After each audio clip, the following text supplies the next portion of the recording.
우리 함께 사도신경으로 신앙 고백하시겠습니다. 나는 전능하신 아버지 하나님 천지의 창조주를 믿습니다. 나는 그의 유일하신 아들 우리 주 예수 그리스도를 믿습니다. 그는 성령으로 잉태되어 동정녀 마리아에게서 나시고 본토 빌라도에게 고난을 받아 십자가에 못 박혀 죽으시고 장사된 지 사흘 만에 죽은 자 가운데서 다시 살아나셨으며 하늘에 오르시어 전능하신 아버지 하나님 우편에 앉아 계시다가 거기로부터 살아있는 자와 죽은 자를 심판하러 오십니다. 나는 성령을 믿으며 거룩한 공교회와 성도의 교제와 죄를 용서받는 것과 몸의 부활과 영생을 믿습니다. 아멘. 우리 함께 찬송가 15장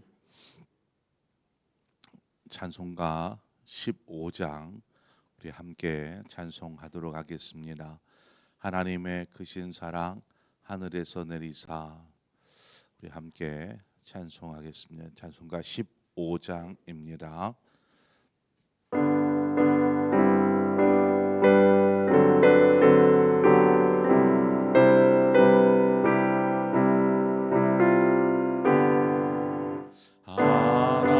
하나님의 크신 사랑 하늘에서 내리사 우리 맘에 항상 계셔 온전하게 하소서.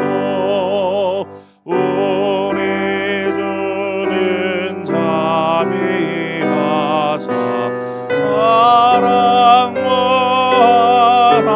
원하시니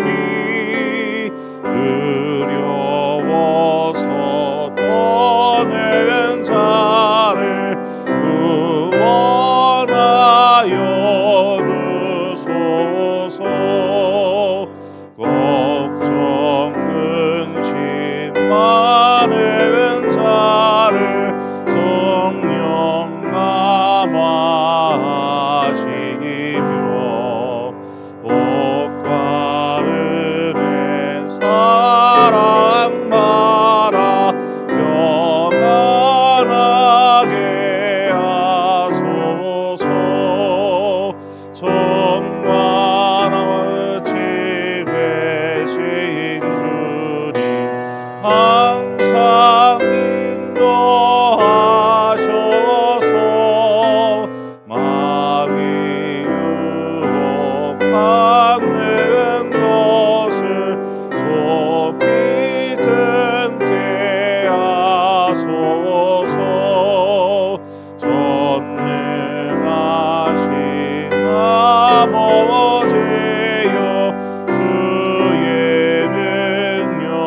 하나님 말씀 보겠습니다.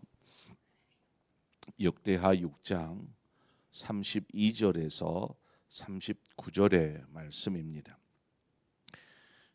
역대하 6장 32절에서 39절의 말씀까지 우리 한 절씩 교독해서 보겠습니다. 주의 백성 이스라엘에 속하지 않은 이방인에게 대하여도 그들이 주의 큰 이름과 능한 손과 펴신 팔을 위하여 먼 지방에서 와서 이 성전을 향하여 기도하거든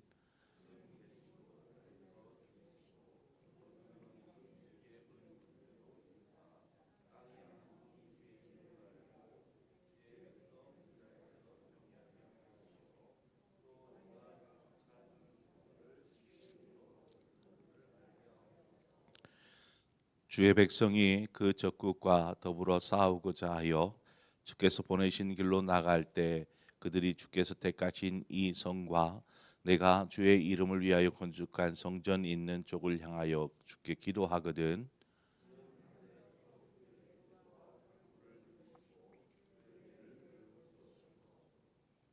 주께 범죄하지 아니하는 사람이 없사오니 그들이 주께 범죄함으로 주께서 그들에게 진노하사 그들을 적국에게 넘기심에 적국이 그들을 사로잡아 땅의 원근을 막론하고 끌고 간 후에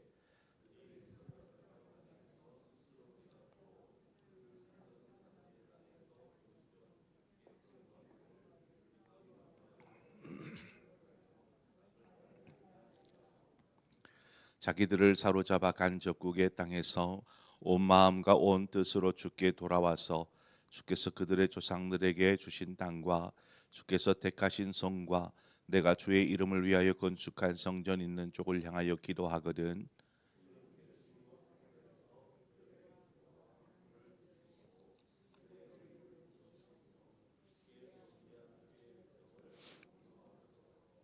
아멘.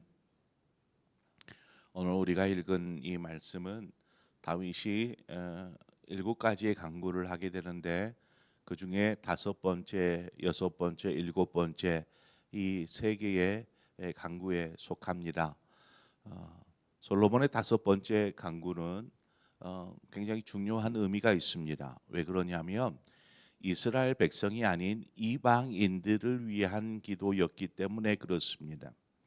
이방인들이 하나님의 성전을 향하여서 기도할 때에 그들이 그들의 기도를 들으시고 응답하사 온 천하가 하나님을 알고 또 하나님을 경외하게 해 달라라는 요청입니다. 솔로몬은 하나님의 성전이 그저 이스라엘 백성들만의 것, 하나님께서 택하신 이들만의 것이 아니라 모든 민족에게 열려 있는 그런 장소라고 지금 선포하고 있는 것입니다. 이곳은 이방인들, 이스라엘 백성들만의 것이 아닙니다. 이 예루살렘 성전은 모두의 성전입니다라는 것이죠. 솔로몬은 하나님의 성전이 그렇게 모든 온 인류를 위한 성전임을 밝히고 있습니다. 우리는 여기서 또 하나님의 나라에 대해서도 우리가 생각해 볼 수 있죠. 하나님의 나라는 어떤 나라와 민족에 국한되어 있는 것이 아니라 하나님의 나라는 온 세계 가운데 세워지고 또 열려져 있다라는 것입니다. 성경은 이처럼 하나님 앞에 나아오는 것을 그 어떤 사람일지라도 제한하지 않습니다. 로마서 10장 13절의 말씀처럼 누구든지 주의 이름을 부르는 자는 구원을 받으리라 말씀하신 것처럼 그 서두에 누구든지라는 이 누구든지라는 것은 어떠한 제한이 없습니다. 그런데 혹 우리 스스로 이런 사람은 안 돼. 이런 사람은 안 돼. 어떻게 이런 사람이 구원을 받을 수 있어?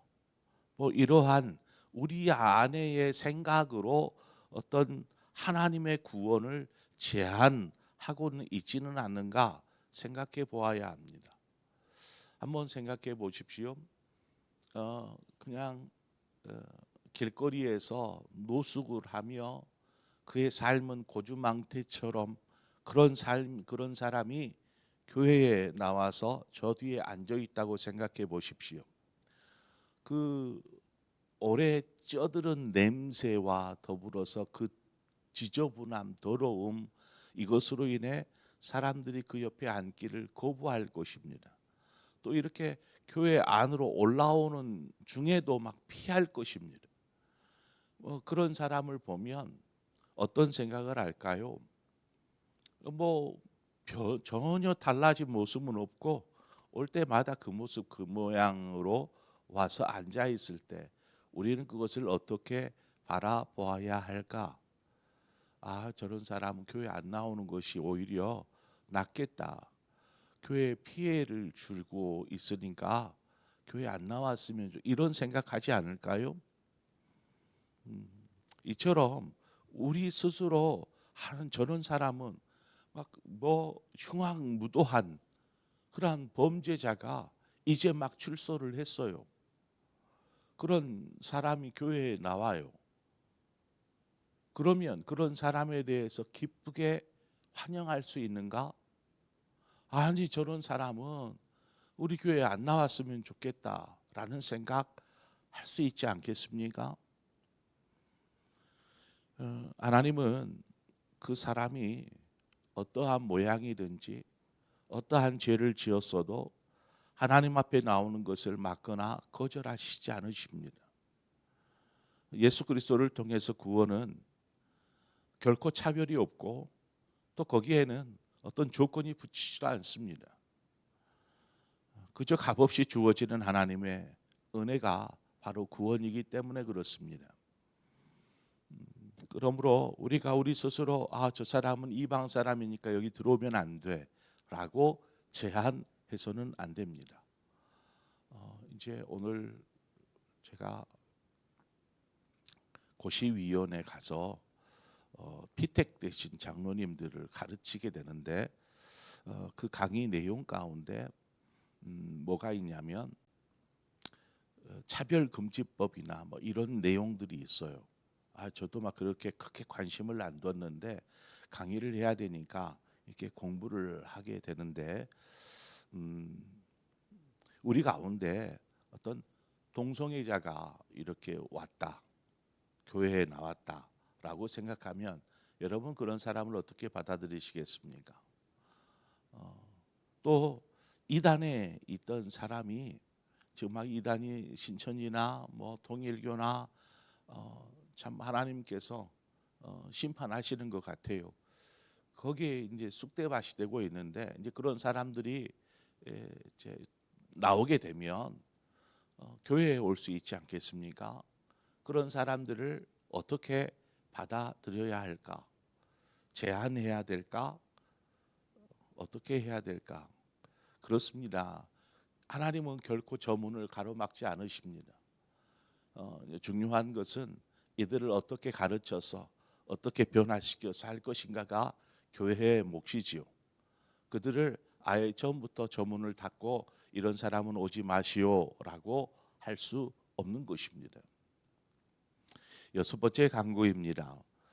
여섯 번째 강구는 전쟁에 나갈 때에 성전을 향하여서 기도하면 하나님께서 그 간구를 들으시고 저들을 돌보아 주시옵소서라는 것입니다. 전쟁은 하나님께 속한 것이지요. 소년 다윗이 블레셋 장수 앞에서 선포하였던 내용입니다. 사무엘상 17장 47절인데 여호와의 구원하심이 칼과 창에 있지 아니함은 이 무리에게 알게 하리라. 전쟁은 여호와께 속한 것인즉 그가 너희를 우리 손에 넘기시리라. 이렇게 다윗이 고백합니다. 인간의 싸움도 결국은 하나님의 주권 아래에 있다라는 것입니다. 우리가 여기서 기억해야 할 것은 여기에서 말하는 전쟁은 하나님께 속한 것이라고 할 때에 이 전쟁은 어떤 종류의 전쟁이냐라는 것이 중요합니다. 아무 전쟁이나 다 하나님 이렇게 하나님의 주권 아래에 있지요. 그러나 이것들을 하나님의 주권 아래에 있으니 하나님 승리케 해 주십시오라고 말할 수 없는 것입니다. 어떤 것을 말하냐? 여기에서 말하는 전쟁이 하나님께 속하였다라고 할 때 이 전쟁은 하나님의 뜻에 따른 정당한 전쟁을 이야기합니다. 그때에 하나님께서 그 전쟁 가운데 일하시죠. 인류 역사를 보면 하나님의 이름을 빌어서 치룬 전쟁들이 있습니다. 하나님의 이름을 빌어서 그것 중에 하나가 중세 때에 치러졌던 십자군 전쟁이 있습니다. 십자군 전쟁. 중세 시대에 기독교의 성지인 예루살렘이잖아요. 예루살렘. 이 예루살렘을 이슬람도 이곳을 성지라고 여깁니다. 그러다 보니까 기독교인들이 이 예루살렘을 차지하고 싶고 이슬람도 이 예루살렘을 차지하고 싶고, 그러니까 이슬람과 기독교 간에 치열한 이 예루살렘을 차지하기 위한 싸움이 벌어지게 되는데 바로 그것이 십자군 전쟁입니다. 그러나 기독교인들은 하나님의 이름으로 하면서 싸우러 가는 것입니다. 이거 차지해야 되니까. 이슬람 역시 그곳을 성지라고 여기니까 자신들의 신의 이름으로 그것을 향하여서 나아가 싸우는 것입니다. 이 종교 전쟁이죠. 지금은 여러분 예루살렘에 가보신 분도 계실 테지만 그렇지 않아도 대부분 알 거라고 봅니다. 예루살렘에 황금 돔 사원이 있잖아요. 황금 돔 사원. 예루살렘 성전이 세워진 곳에 돔 사원이 있습니다. 그것은 이슬람 사원입니다. 이슬람 사원. 이곳을 차지하기 위해서 200년 동안 전쟁이 이루어집니다. 200년 동안 이 십자군 전쟁이 8차례 일어나게 되는데 기독교에서 승리해서 차지했다가 또 뺏겼다가 차지했다가 뺏겼다가 이것을 계속 반복하다가 마지막 전쟁 때에 이슬람이 예루살렘을 차지합니다. 그래서 세워놓은 곳이 황금 돔 사원입니다. 이 전쟁 어떻게 보면 하나님의 이름으로 그 주님의 발자취가 있던 머물렀던 그곳을 되찾기 위한, 어떻게 보면 하나님의 이름으로 치루어진 전쟁이라고도 생각할 수 있지만 그것은 하나님을 위한 전쟁이 아니었습니다. 이 전쟁에서 수없이 많은 사람들이 죽었고, 또한 그 200년 동안 전쟁을 하려 보니까 전쟁에 필요한 전쟁의 물자를 구하기 위해서 그 비용을 그 가난한 백성들의 고열을 짜내는 것입니다. 그렇게 해가지고 얼마나 많은 사람들이 고통을 당하였고 또 죽었었는지 모릅니다. 십자군은 하나님의 뜻을 주장하며 전쟁에 참여하였는데 결국에는 패하였죠. 8번째 전쟁에서는 패하고 말았습니다. 자, 왜 하나님의 이름으로 나아간 전쟁에서 패한 것일까요? 전쟁은 하나님께 속한 것인데 왜 이슬람이 그 땅을 차지하게 된 걸까요? 그것은 진정한 하나님의 뜻이 아니기 때문입니다. 그 전쟁은 사람의 욕망으로 시작되어진 전쟁, 결국 그것은 정치적 야욕이었고 또 경제적인 수탈에 깔린 인간들의 전쟁이었다라는 것입니다.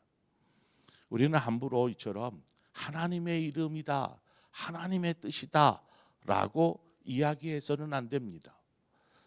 교회에서도 마찬가지이죠.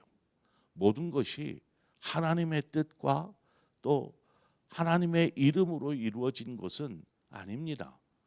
교회에서조차 교회를 위해서 인간적인 마음으로 계획하고 진행하는 일도 숱하게 있습니다. 정말 그것이 하나님을 위한 것인가, 하나님의 뜻에 있는가라는 것들을 계속해서 교회도 물어야 하고 찾아야 하는 것이죠.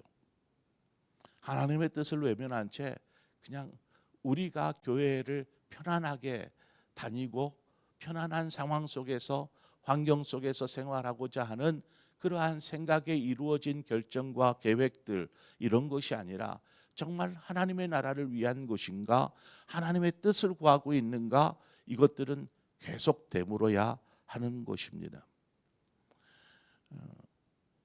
우리가 이런 인간적인 욕망을 내려놓지 않는다라면 교회는 하나님의 이름으로 굳게 세워질 수 없는 곳입니다.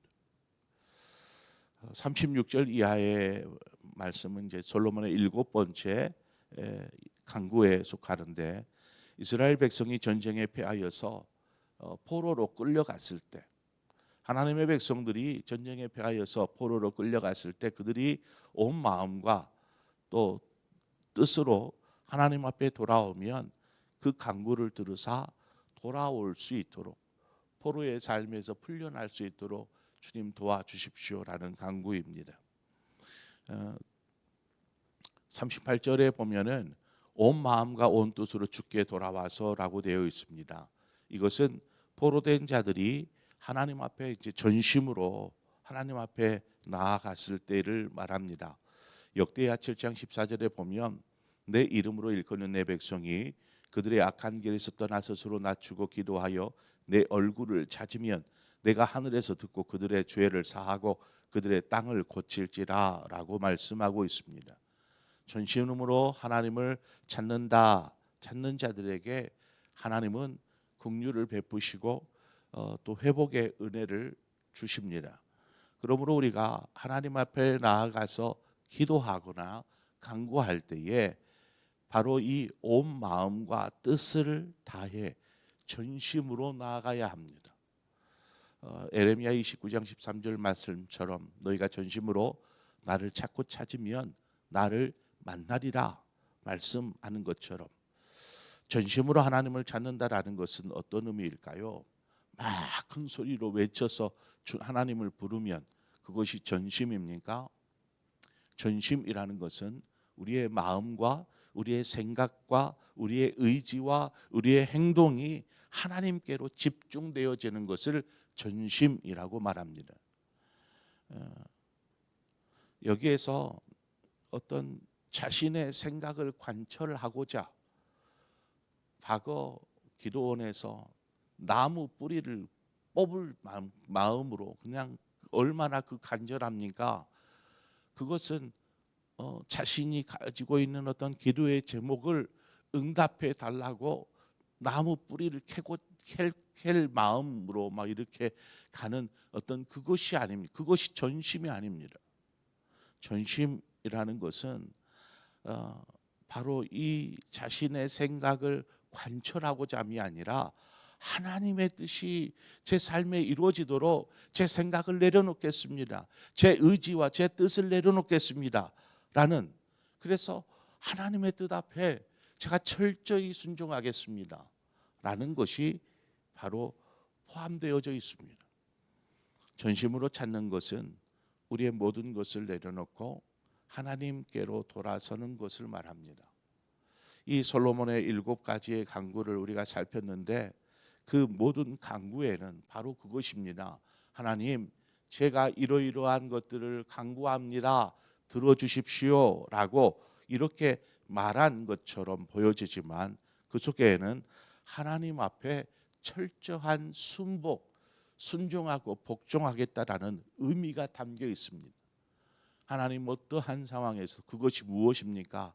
하나님께로 돌아서면 하나님 응답해 주십시오. 긍휼을 베풀어 주십시오. 회복시켜 주십시오. 바로 그 마음이 있다라는 것은 무엇입니까? 하나님 앞에 전심으로 하나님의 뜻에 순종하겠습니다라는 거룩한 결단들이 이 간구들 속에 담겨 있더라는 것입니다. 그래서 우리의 신앙이, 우리의 삶이 정말 하나님의 뜻을 구하고 있는가, 전심으로 하나님을 찾는 저와 여러분의 신앙이요, 삶이요, 기도의 시간이 되어지기를 축원합니다. 함께 기도하겠습니다. 좋으신 하나님, 은혜를 감사합니다. 오늘 이 새벽 우리를 불러주신 아버지, 우리가 늘 구하는 것이 하나님의 나라와 의를 구하는 것인지, 아니면 나의 삶을 좀 더 편안하게, 좀 더 건강하게, 좀 더 잘 살고자 구하는 것인지 하나님 잘 분별할 수 있도록 인도하여 주옵소서. 분명 우리의 삶에 간구할 것들도 많이 있습니다. 그러나 우리가 정작 중요한 하나님의 뜻을 구함으로 우리의 삶의 자리에서 주의 몸된 교회 가운데에서 이 땅 가운데 하나님의 나라가 세워질 수 있도록 인도하여 주시옵소서. 예수님의 이름으로 기도합니다. 아멘. 오늘 말씀을 생각하면서 하나님, 우리가 하나님의 뜻을 구하게 하여 주옵소서. 우리의 간구도 분명히 필요합니다. 하나님, 나의 필요를 들으시고, 그렇지만 내 원대로 되게 해주십시오가 아니라 하나님, 하나님의 뜻이 제 삶 가운데 이루어지기를 원하는데 그 가운데 이러이러한 일들이 하나님의 뜻 가운데 더 잘 해결되어질 수 있도록 도와주옵소서. 이런 마음으로 기도하는 것이죠. 더불어서 우리 교회를 위해서 기도하십시다. 교회가 예수 그리스도의 몸된 교회가 정말 예수 그리스도를 하나님을 위한 교회인가, 아니면 나를 위한 교회인가, 무엇을 위한 계획들을 세우고 이루어가고 있는가, 이것들을 우리 교회가 분명하게 붙잡고 그것을 위해서 힘써 매주를 살아갈 수 있도록 인도하여 주옵소서. 우리가 그것을 위해서 기도하고, 또한 더불어서 우리 교회가 하나님 믿음 안에서 잘 세워지게 하여 주옵소서. 하나님의 사랑 안에서 건강하게 세워지게 하여 주옵소서. 우리 사역자들을 위해서 기도해 주십시오. 우리 직분자들을 위해서 기도해 주십시오. 다음 세대들을 위해서 기도해 주십시오. 교회를 위해서 기도할 것들이 너무나 많습니다. 오늘 이 시간 우리 함께 교회를 위해서 기도하고 또 여러분에게 주어진 기도의 제목을 가지고 기도하시다 자유롭게 돌아가시겠습니다. 함께 기도하겠습니다. 하나님 아버지, 은혜와 사랑을 감사합니다.